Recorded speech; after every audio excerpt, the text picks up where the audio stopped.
আসসালামু আলাইকুম, welcome to my channel. আজকে আমি আপনাদের করে দেখাবো দুটি ভিন্ন স্বাদের মুচমুচে বেগুনি। এই বেগুনিটি করার জন্য আমি এখানে দুই ধরনের বেগুন নিয়েছি। একটা নিয়েছি এরকম লম্বা বেগুন, যেটাকে আমি এরকম লম্বা লম্বা করে কেটে রেখেছি এবং একটু মোটা করে কেটেছি দেখুন। এবং আমি আরেকটা নিয়েছি এরকম গোল সবুজ বেগুন, যেটাকে আমি একটু মোটা রেখে কেটেছি।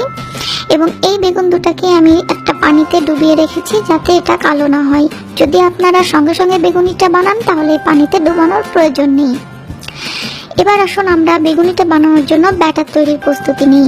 ব্যাটার তৈরির জন্য আমি একটি পাত্রে একটি চালনি নিয়ে নিচ্ছি এবং সেই চালনিতে 2 কাপ পরিমাণ বেসন নিয়ে নিচ্ছি। এই বেসনটা চালার কারণ হচ্ছে যাতে বেসনের মধ্যে কোনো রকম লাম্পস না থাকে। লাম্পস থাকলে বেসনটার ব্যাটার বানানোর সময় দেখা যাবে গুটি গুটি সৃষ্টি হয়েছে, যেটা কিনা এই বেসনটা তৈরিতে সমস্যা করবে। এখানে আমি দিয়ে দিলাম 1 টেবিল চামচ চালের গুঁড়া এবং দিয়ে দিচ্ছি হাফ চা চামচ মতো ফুড কালার।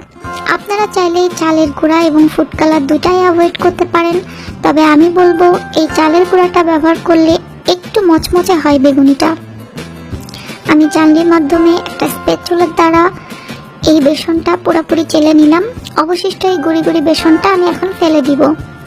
আমার বেসনটা চালা হয়ে গেছে। এবার আমি এই বেসনটা ব্যাটার তৈরির জন্য একে একে মশলা অ্যাড করব।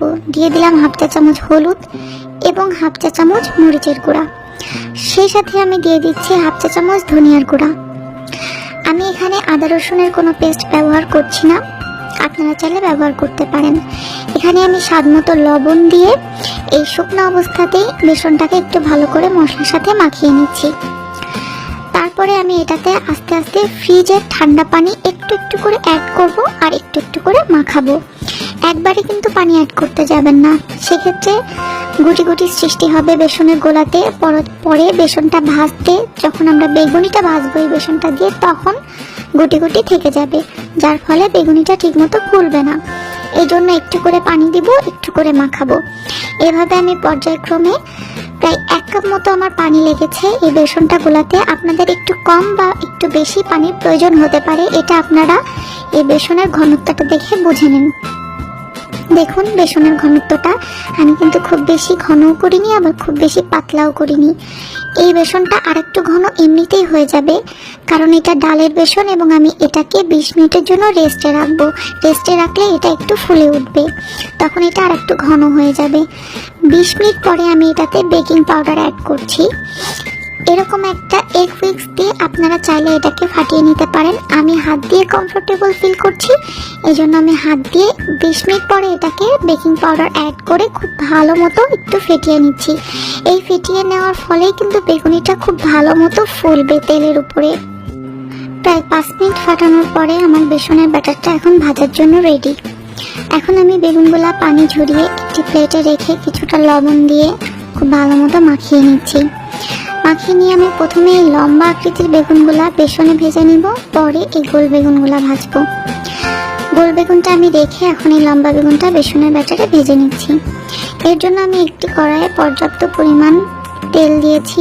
তেলটা গরম হয়েছে কিনা চেক করার জন্য আমি একটু বেসনের ব্যাটার ছেড়ে দেখলাম। হ্যাঁ, আমার বেসনের ব্যাটারটা ভাজার জন্য তেলটা রেডি। এবার আমি বেসনের ব্যাটারে বেগুন এপাশ ওপাশ করে ডুবিয়ে একটা একটা করে গরম তেলে ছেড়ে দিচ্ছি। এই পর্যায়ে তেলের হিটটা থাকবে একদম মিডিয়াম। তেলের হিটটা বারবার কমানো বা বাড়ানো করা যাবে না, এতে বেগুনিটা অতিরিক্ত তেল চুষে নিবে। তেলের হিটটা একই রকম রেখে বেগুনিটা আমি ভাজবো। একে একে সবগুলো বেগুনি আমি এভাবে দিয়ে দিলাম তেলের উপরে। এবার এক পাশ হয়ে গেলে আর এক পাশ আমি উল্টিয়ে দিচ্ছি। গরম তেলটা কিছুটা উপরের দিকে ছিটিয়ে দিচ্ছি, এতে বেগুনিটা ভালো মতো ফুলবে আরো বেশি করে। বেগুনিটা আমার প্রায় হয়ে এসেছে।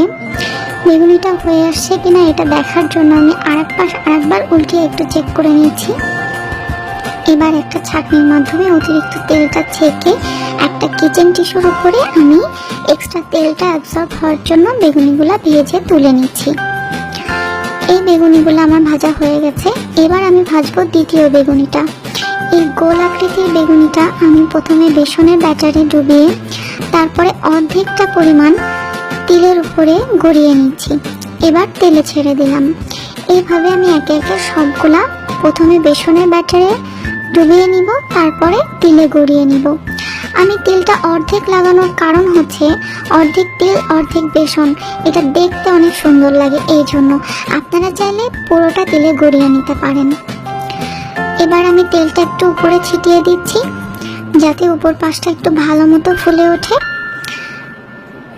এক পাশ হয়ে গেলে আমি আরেক পাশ উল্টে দিব যাতে দুই পাশ খুব ভালো মতো মুচমুচে হয়ে যায়। আমি এই বেগুনিটা চাচ্ছি একটু বেশি ক্রিস্পি করতে, তাই আমি একটু বেশি লালচে করে ভেজে নিচ্ছি। আপনারা চাইলে আর একটু কম লালচে করেও ভাজতে পারেন। আমার বেগুনিটা ভাজা হয়ে গেছে, আমি ঠিক একইভাবে একটা ছাঁকনির মাধ্যমে তেলটা সরিয়ে তুলে নিচ্ছি। ব্যাস, হয়ে গেছে আমার দুই রকমেরই বেগুনি। এই বেগুনিগুলো দেখতে যেমন সুন্দর, খেতেও তেমন সুস্বাদু। রাস্তার ধারে বেগুনির চেয়ে এটা অনেক বেশি স্বাস্থ্যকর এবং সুস্বাদু। আপনারা এটা বাসায় ট্রাই করে দেখেন, অবশ্যই আপনাদের ভালো লাগবে। এবং আপনাদের কোনো মতামত থাকলে আমাকে কমেন্ট করে জানান। ভিডিওটি ভালো লাগলে লাইক এবং শেয়ার করুন যাতে আপনার ফ্রেন্ডস এবং ফ্যামিলিও ভিডিওটি দেখে উপকৃত হতে পারে। আর হ্যাঁ, আমার পাশে থাকার জন্য অবশ্যই আমার চ্যানেলটি সাবস্ক্রাইব করবেন। সবাই ভালো থাকবেন আর আমার জন্য দোয়া করবেন। আল্লাহ হাফেজ।